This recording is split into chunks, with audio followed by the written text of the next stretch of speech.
যাকে ঘিরে আজকের এই জনসমাবেশ, ডাক্তার শফিকুর রহমান, উনি বাংলাদেশ জামাতি ইসলামের সংগ্রামী আমির।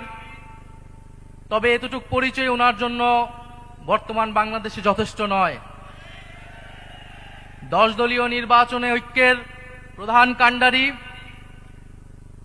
ফ্যাসিবাদ বিরোধী লড়াইয়ের অন্যতম বীর সেনাপতি, যিনি এই বাংলার মাটিতে দাঁড়িয়ে নির্যাতিত হয়েছেন, ফ্যাসিবাদের বিরুদ্ধে লড়াই করে গিয়েছেন, কারাবরণ করেছেন, মজলুম জননেতা হিসেবে আত্মপ্রকাশ করেছেন। আমাদের সবার সৌভাগ্য যে ঢাকা 15 আসন থেকে উনি নির্বাচনে দাঁড়াচ্ছেন এবং আজকে আনুষ্ঠানিকভাবে নির্বাচনের প্রচারণা শুরু হলো।